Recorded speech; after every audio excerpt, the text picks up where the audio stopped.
Well, let's talk to Chinan Dekwa now, the Vice Chair, African Energy Council. Great to have you on the show. Good morning. Good morning, Chinan. Hi, Laddie. Good to see you again. Fantastic. Yeah, it's been a while. Great to see you again. Pleasure to be here, Laddie. Great to see you again, Chinan. So, a lot has been happening in Nigeria's oil and gas industry this year. It seems like, we keep hearing good news, at this point. But how would you assess the current state of, Nigeria's oil and gas industry, given recent reports of improved security and stronger local participation? Yeah. Laddie, I've said this before, and I think even on this program here, there's no doubt that we're witnessing some big shifts within the Nigerian oil and gas industry, and it's across the board. There's no denying that at all. We're seeing, I think yesterday, actually, new data coming out showing rig count is increasing. Now, rig count, just for people to understand, that's one of the indicators of new activity picking up in the Nigerian oil and gas system. So that's going up, which is a great sign. Number two, you just mentioned Petrobras, people who exited before 5 years ago.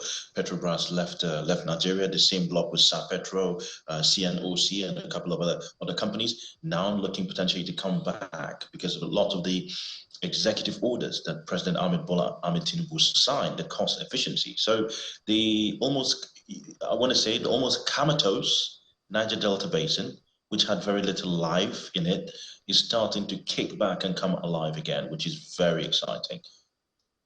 So do you think the recent production gains are sustainable? We did get the one for July, that's from the NUPRC, about 1.7 million barrels per day.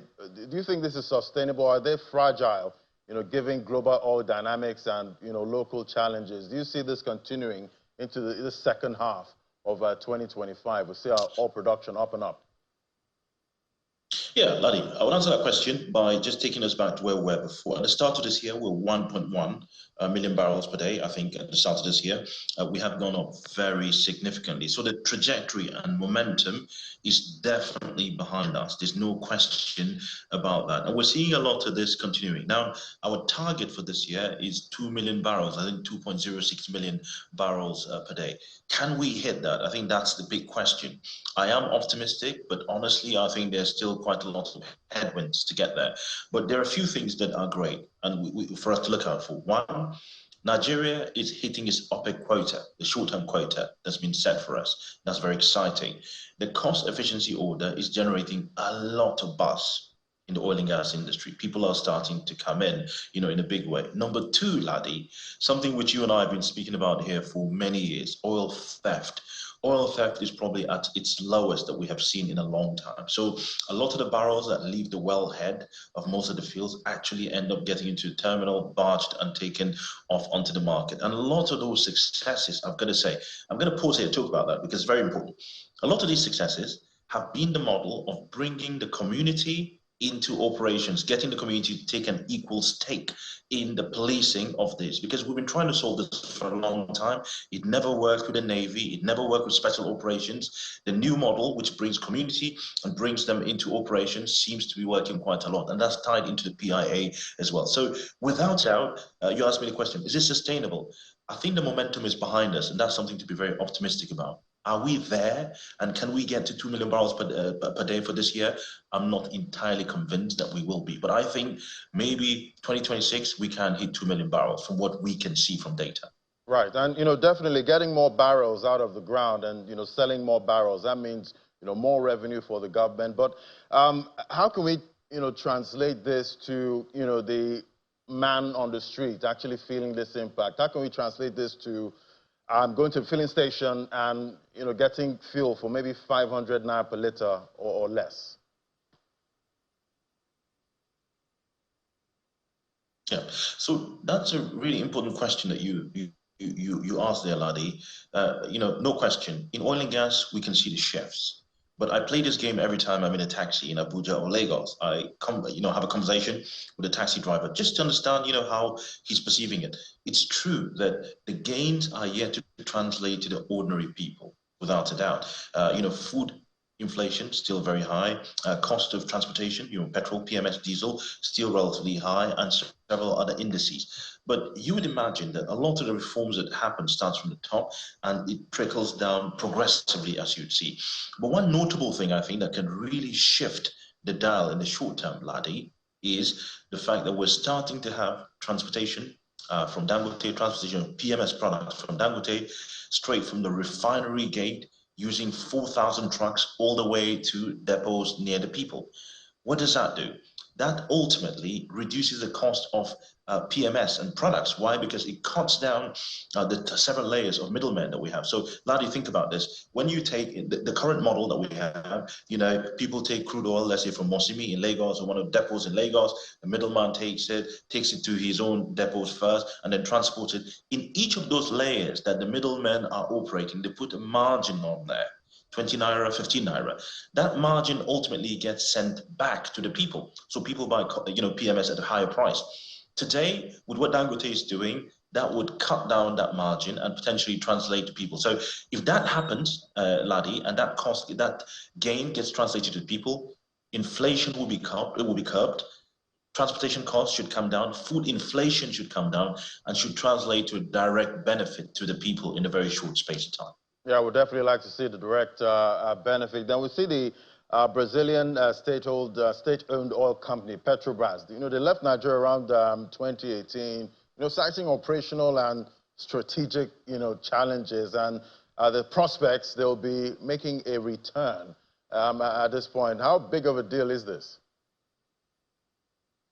It's a huge shift. It's a huge shift. I mean, you look at the oil and gas industry today, Petrobras is one of the, you know, highly respected NOC, IOC types because, you know, it's sort of a hybrid. It's one of those companies that is well respected. It exited Nigeria at the time where we had lots of structural issues. There was lots of cloud around the PIA. The regulatory framework was not very clear.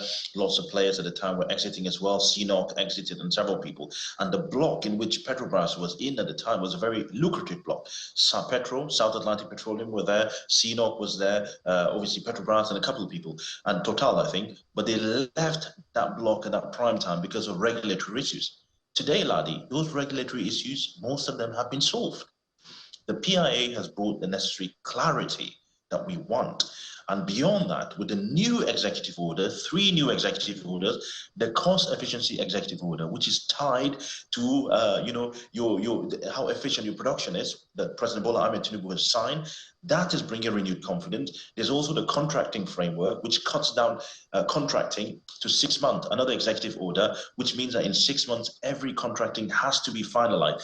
That again cuts out bureaucracy and is giving investor confidence. These things are hugely significant, and I think are some of the things that are driving new players to look at the Niger Delta Basin.